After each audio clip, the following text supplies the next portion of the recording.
If you follow my channel, then you know I love talking about things like cold plunges. And I get asked all the time in clinical practice, well, I don't have access to a cold plunge. Can I just use a cold shower? And the answer is twofold. Before we can really talk about that, we've got to kind of understand what we're talking about with cold plunging and cold showers. What are the physiological or psychological adaptations that we're expecting to get out of this specific process? And then how does that play into the bigger picture of what's going on in my system and what am I trying to achieve through that? So when we kind of start, let's just break down what we're talking about with cold exposure. So cold exposure is going to create physiological and psychological responses within the body. The simplest is the psychological responses. What I tell people is, do you feel anxious about going into the cold water, whether it's cold plunging or cold showering? If you do, then that means that every time you do it, you have to overcome something that is difficult or challenging. And the more you can overcome that, the more we kind of train our body's reward and dopamine systems, the more we feel confident about ourselves, and the more that we can continue to then push through things in our life that are challenging and hard.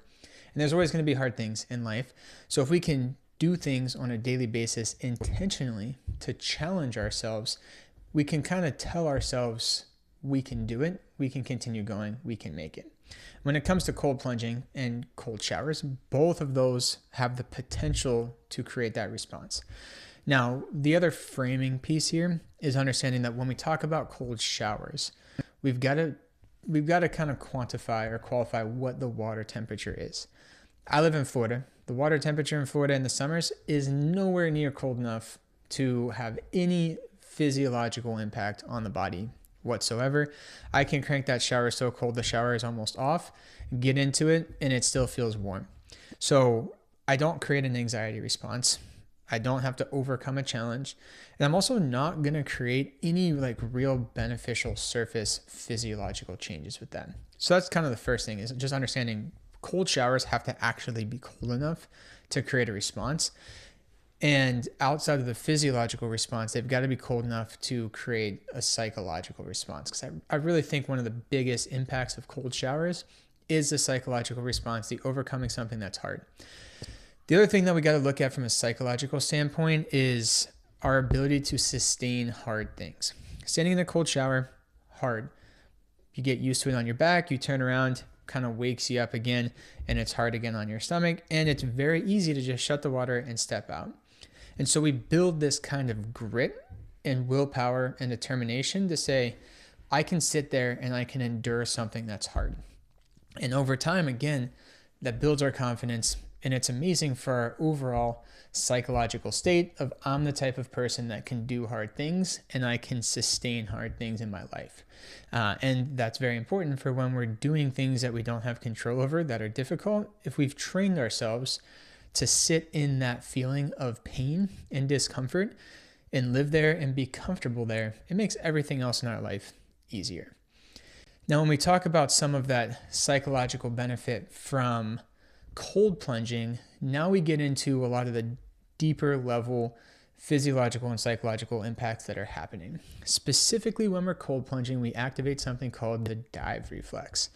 The dive reflex is super, super cool when it comes to cold plunging specifically, because what it does just kind of foundationally is it activates your parasympathetic nervous system. And what this does from an ancestral standpoint, and it helps us kind of go underwater and conserve energy, conserve oxygen, conserve resources in kind of a more difficult situation where there's scarcity of oxygen, things like that. What it basically does is it shuttles oxygen to the brain and to the heart, so it prioritizes those tissues over other tissues in the body, and it brings down our heart rate. So it's activating vagal tone or parasympathetic tone within the body. And one of the most powerful ways that we stimulate that is cold water on the trigeminal nerve or on the face, right? So cold plunging, if we can get our face under the water, is going to be super helpful. But even if we don't get the face fully underwater, we still are going to activate more of that dive reflex. And the way that this becomes important when we're talking about the psychological benefits of cold plunging is that it is going to create this sense of calm at the same time that we're creating this big sympathetic state, right? So you jump in the cold water, your heart rate spikes, your epinephrine and norepinephrine are released, your cortisol goes up, you feel energized, wired, thrown into a fight or flight. It's hard to catch your breath. And then all of a sudden we activate the dive reflex. We get this surge of autonomic or parasympathetic tone, vagal tone, and we feel this sense of calm in the midst of a storm. This is really what builds resilience in the sense that I can endure the challenges that are happening around me. And that's totally different than what's happening during a cold shower. So whereas a cold shower may be more of, I can sit in the pain and I can suffer through this and I can endure, cold plunges are creating this sense of calm within the storm around me and resilience in the nervous system. And how can we become more emotionally regulated? How can we not let our sympathetic tone or our fight or flight kind of cause us to be more snappy and angry and things like that? So both of them creating psychological benefits, but the physiological way that we're creating the psychological benefit, I think, varies. And so then the question becomes, can I do a cold shower instead of a cold plunge? Well, what are you looking to get out of it? And that's always the question is, let's qualify that statement of what are we trying to actually get out of it?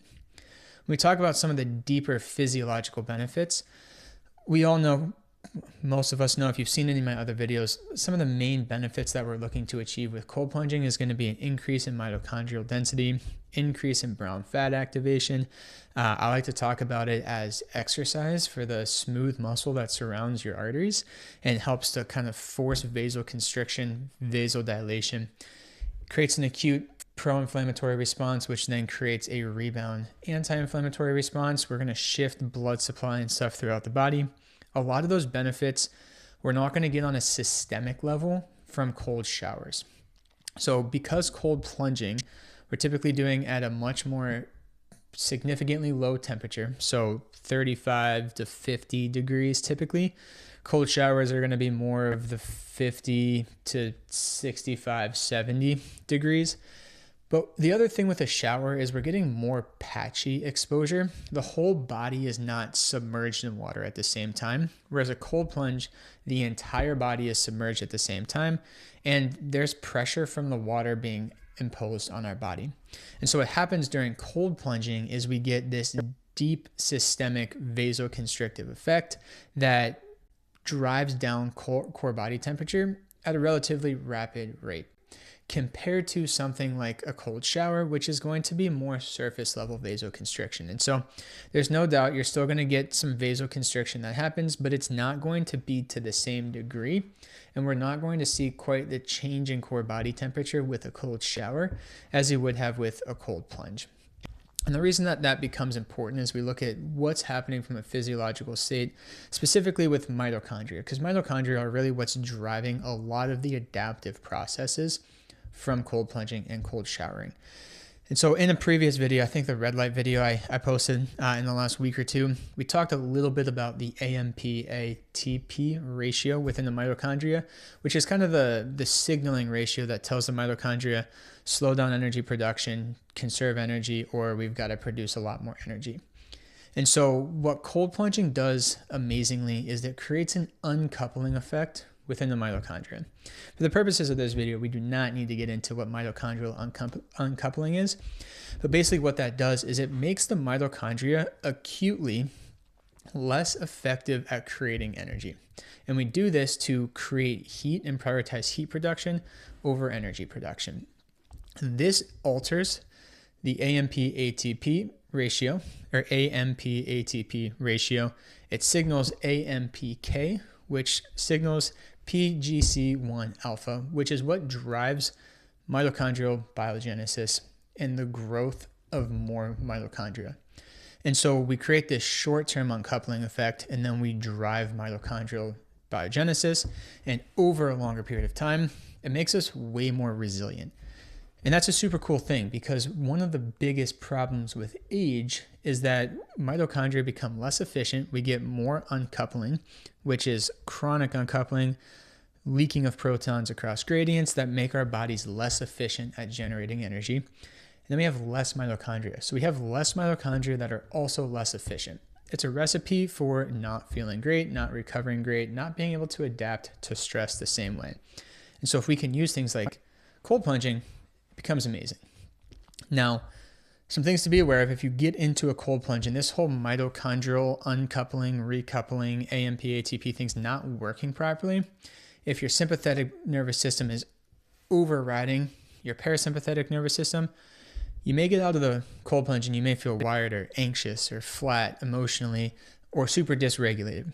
Now, that's an indication that your body isn't going to be able to absorb the stress that the cold is putting on it, and we're not going to get that positive adaptation that we're looking for. This is a case where maybe starting with something like a cold shower can actually help support the body's adaptive responses in less of a thermogenic way or a less stressful way that can then get us back into cold plunging. So understanding how do I feel when I'm getting out of the cold plunge? What does that mean from a nervous system standpoint? What does that mean from a physiological standpoint? And then how could I potentially use a cold shower instead of a cold plunge? Or maybe I need to make the cold plunge less cold, stay in it for less time, do it less frequently throughout the week. There's a lot of different things that we can get into there. And this is not meant to be a protocols video. This is just meant to be kind of an understanding of the psychological and physiological differences between cold plunging and cold showering. Because while it seems at the surface that they're the same, they're really not. We're still using cold to stimulate the body, but it's in a completely different way, completely different dose. And really with this, the dose is what really is creating a lot of those adaptive responses.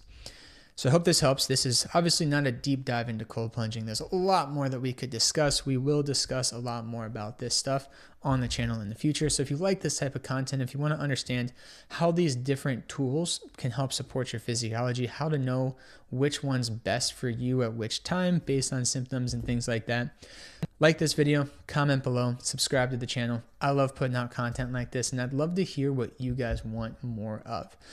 So like I said, drop a comment. I do read all the comments. I try to reply to everything, and I will make videos in the future about the things that you guys want to learn about. So thanks for watching. Like, subscribe, and we'll see you on the next one.